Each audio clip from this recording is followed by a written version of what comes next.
আজকে বছরের প্রথম দিন, তাই সবাইকে জানাই হ্যাপি নিউ ইয়ার। আর বছরের প্রথম দিনে কোনো স্পেশাল রেসিপি তোমাদের সাথে শেয়ার করবো না, তাই কি করে হয়। তাই আজ তোমাদের সাথে মাটনের একটা দুর্দান্ত টেস্ট রেসিপি শেয়ার করছি।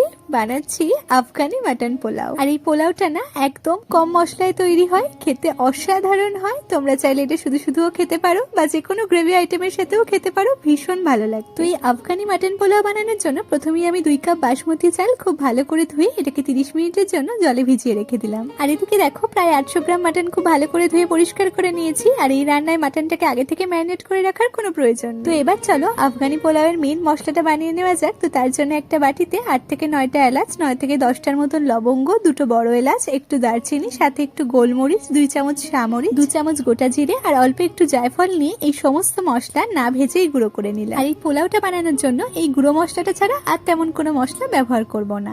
এখন কড়াইতে সাদা তেলের সাথে একটু ঘি মিশিয়ে গরম করে নিয়ে এর মধ্যে একটু মোটা করে কাটা গাজর কুচি দিয়ে দিলাম। আর সাথে দিচ্ছি 1 চামচ চিনি, একটু নুন আর দিচ্ছি একটু কালো কিশমিশ। এবার মিডিয়াম টু হাই ফ্লেমে নেড়ে চেড়ে গাজরটাকে হালকা করে একটু ভেজে তারপর একটা পাত্রে তুলে নিলাম। এরপর একটা বড় কড়াইতে ওই গাজর ভাজার অবশিষ্ট তেলটা দিয়ে এর মধ্যে 3টে বড় সাইজের পেঁয়াজ কুচি দিয়ে দিয়েছি। আর এই পোলাওতে যেহেতু খুব বেশি মশলার ব্যবহার হয় না, তাই এখানে পেঁয়াজটা একটু বেশি দিতে হবে। এবার মিডিয়াম ফ্লেমে নাড়াচাড়া করে পেঁয়াজটা একটু নরম হয়ে এলেই তারপর এর মধ্যে মাটনটা দিয়ে দিলাম আর সাথে দিচ্ছি স্বাদ মতো নুন। এখন লো টু মিডিয়াম ফ্লেমে মাটনটাকে 10 থেকে 12 মিনিটের জন্য কষিয়ে নিয়ে তারপর এর মধ্যে দিয়ে দিচ্ছি 1 চামচ করে আদা রসুন বাটা আর বানিয়ে রাখা গুঁড়ো মশলাটা 2 চামচ মতন রেখে দিয়ে বাকি সবটাই মাংসের মধ্যে দিয়ে দিলাম। এবার মিডিয়াম ফ্লেমে আবারও 10 থেকে 15 মিনিট মতন সময় নিয়ে মাংসটাকে খুব ভালো করে কষিয়ে তারপর এর মধ্যে প্রায় 5 থেকে 6 কাপ পরিমাণ গরম জল দিয়ে দিলাম। আর এখানে আমি একটু বেশি জল দিলাম, কারণ মাংসটা সেদ্ধ হওয়ার পর যে এক্সট্রা জল বা স্টকটা থাকবে সেটা দিয়েই আমি পোলাওয়ের রাইসটা বানাবো। তো এরপর আমি কড়াই ঢাকা দিয়ে একদম লো টু মিডিয়াম ফ্লেমে মাংসটাকে পুরোপুরি সেদ্ধ করে নেবো। তো দেখো প্রায় ঘন্টাখানেক পর মাংসটা খুব ভালোভাবে সেদ্ধ হয়ে গেলে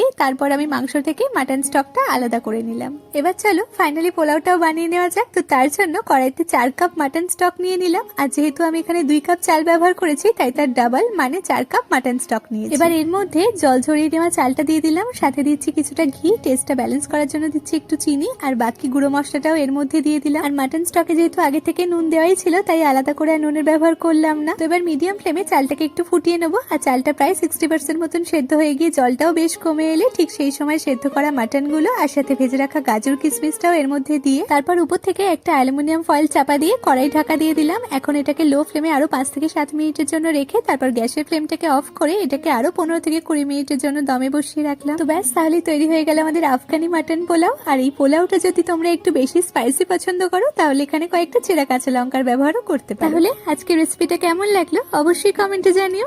টাটা।